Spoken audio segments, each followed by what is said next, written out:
All right, everybody, I am finally back with a brand new DC update. Who is ready to get back to some sort of normalcy on the channel? Because I certainly am. And so we're going to jump in here because I have some stuff to show you in regards to where this DCU is headed. We've got an idea of who the villain is going to be for Man of Tomorrow. And we're going to see what James Gunn had to say about Batman in the DCU. And why I am convinced James Gunn should be nowhere near this stuff anymore. Like, I cannot wait until Warner Brothers gets sold and James Gunn is no longer a part of the deal. And I certainly hope that happens sooner rather than later. But let's take a look. First up, James Gunn revealed that when he was writing not Superman, but Man of Tomorrow, he had a much easier time than he did with Superman. Somebody asked him, did you find or are you finding the process of writing Man of Tomorrow easier than writing Superman? He said, much, much, much easier. So fun. Well, and the reason that is we already know this is going to be a big ensemble film. James Gunn has revealed that it is going to be an ensemble film. And so there's going to be a lot going on in this movie, and that's what he loves to do, so that none of the characters get enough screen time. It's going to be spread out amongst a bunch of different characters. Now, I think this is very telling, and I'll tell you exactly why he's responding this way. But this is James Gunn on how likely it is that there will be a Peacemaker Season 3. He said, I think let's get to the end of the season before you answer that question. Now, the reason he would say this is because there's many different reasons. Number one, Peacemaker is not doing well on streaming. It's not. We're going to look at some of the numbers here today. I actually have a graphic I'm going to show you. It's not even making it into the top 10. And not only that, but James Gunn's contract is up next year. He is rushing to get Man of Tomorrow into production before Warner Brothers is sold and before his contract is up in 2026. This is why he's trying to jam all this together. I don't think he's ever going to get to the point or even to the area to where he could make a Peacemaker Season 3. So here we go. This is from Chilling Moot. Peacemaker Season 2 fails to enter the top 10 shows. Gunn is failing even with a big actor as the lead. Peacemaker, yes. So this is August 18th through August 24th. That Peacemaker is not even making it into the top 10. In fact, I think on a regular basis, I believe someone, and from what I saw, that Peacemaker is only making it like to number 16 at the highest. There are lots of other shows that are making it into the top 10, but this is not even happening for Warner Brothers. People just don't care about Peacemaker. The only reason it exists is because James Gunn is in charge. Also, I'm going to leave a link to this in the description of today's video, but I bought something to read my Omnis. I've started collecting a bunch of Omnis, and I needed a way to read them to where I could stand up. Since my accident, it's good for me to stand up, stretch, and do all of those things, and I'm much more comfortable standing up when I'm reading a big book like this. It's hard to find a way to sit comfortably with a huge book on your lap. I do have something to where I can read, in my lap. Something I put my laptop on, but it's still not as comfortable to read these books. So standing up works great. And I was able to buy this stand, and this is the cheapest stand I could find on Amazon that still met my needs. I'm going to leave a link to this in the description, so if you like to read comic books standing up or big books, this actually comes in very handy. It's got a nice steady base to it. It's very heavy. The only thing I wish is on the carpet, it can move a little bit to the left or right depending upon which side the book has more pages on, and that's simply because it's on carpet. I wish the base would have been about 4 inches wider altogether, but it still meets my needs perfectly well. I will leave an affiliate link in the description, so if anybody is interested in purchasing the same stand, you will be able to do so. And here's what it looks like without a book on it. It actually works really, really well. So this was revealed over the weekend, which is very interesting. We know that Warner Brothers is definitely up for sales, and it says Barbarian and weapons producer Boulder Light Pictures are moving from Warner Brothers to Paramount. They will build a mid-budget mini division within the studio. This is good for them. There's a reason why they're leaving Warner Brothers, and believe it or not, Warner Brothers stock was downgraded again. This whole Superman thing to save the business and to save Warner Brothers did not happen.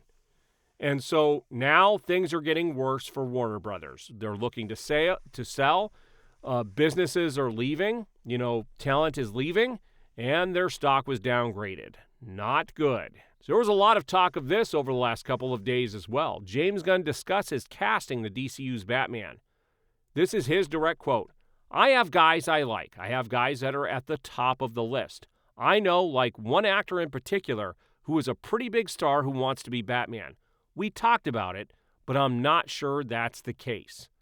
So he's being very coy. And why is he going to cast Batman when that should be the responsibility of the director directing that particular movie? And I certainly hope James Gunn is not directing The Brave and the Bold. But I can tell you right now, he's been talking a lot about the script, and he definitely has his voice in the ears of whoever's going to be directing it. So for Batman Day, I had a couple of pickups here, which were pretty cool. First of all, this Absolute Batman is an oversized book with no coloring. It's just kind of like the size of the pages that the artists do their art on. This is $15. I saw it when I picked up my comics this last weekend, but going back for Batman Day, I really wanted to have a copy of this. I'm really enjoying this series a lot. And, with the popularity of it, it goes to show you how people want the serious stuff. It's pretty freaking awesome. And I also picked up Batman 408, which was the origin of Jason Todd and how Batman found him. I've always wanted this comic, but they sell for a lot more than $18, and this comic is in really good condition. I may end up having it graded and put away, but yeah, I've always wanted that comic, and I've never owned it. I started reading about a year or so after this came out. Eddie Marsan applauds Tom Rhys-Harry's performance in Clayface. I think Tom is an incredible actor. You're going to see an amazing performance.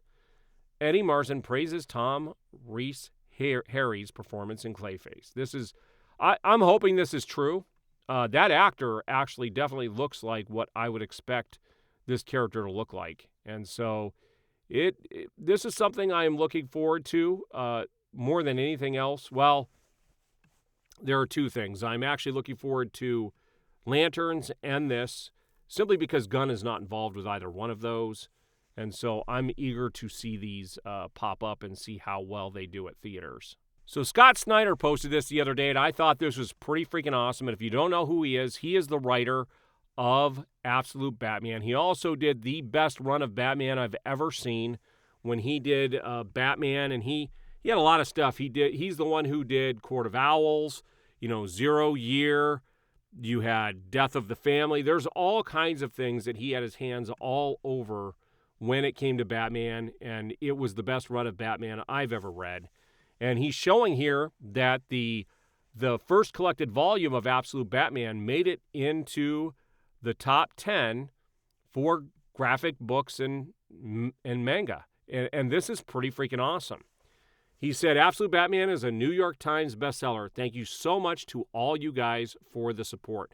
And again, if you are not checking this out, you are missing out. So Matt Reeves posted this for Batman Day. He said, I feel so honored to be preparing to shoot the next chapter of our story. This character means so much to me. What a privilege. Can't wait to share lots of exciting things about the movie with you all in the coming weeks or in the weeks and months to come. Happy Batman Day, the Batman Epic Crime Saga. I am looking forward to this. Even though I think The Batman is a very flawed movie to a large degree, it's still better than anything coming out of the DCU. And so I'm excited for this to happen. I find it hard to believe that they would be scoring music already, because you do the movie first and then do the music. But I'm excited for this. I can't wait to see where this ends up going. And I will be covering all of it as we move forward. Now, this is why I don't think James Gunn should be in charge of these characters and why I'm deathly afraid of what they're going to do with Batman. James Gunn on Batman, the brave and the bold. He says what matters is the characters and the history. And I think we have a really, really good story to what's happening to Batman. James said that he really likes the detective, fighter, and even the sillier 50s aspect of him. No, absolutely freaking not. There is nothing silly about modern day Batman. None whatsoever. If he leans into that, this will be a disaster for Batman. Straight up, and the fact that he can't see that is ridiculous. This is the one character you cannot go into the silly aspects of him. The 50s was freaking 75 years ago, okay? There is no reason why we should have anything silly at all about Batman. And if he goes this route, it is going to destroy... He's already destroying DC. It shows that he does not understand these characters. Also, James Gunn just posted this a little while ago. James Gunn shares a picture of the Man of Tomorrow script in theaters summer of 2027. This is a second draft of the script that was delivered today. It is Man of Tomorrow, and with the picture that we see there, it is very obvious that the villain is going to be Brainiac.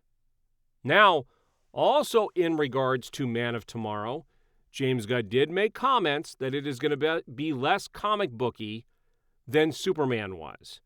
And I hope that's the case. I hope he has a much better script for this. Because I will tell you that this script, the script for Superman was terrible. It was juvenile. It was poorly executed. And I'm expecting more of the same with Man of Tomorrow. I really cannot wait for this company to be sold and for James Gunn to no longer be in charge. All right, so there you have it. Normal DC update with everything that is going on with DC and with the DCU.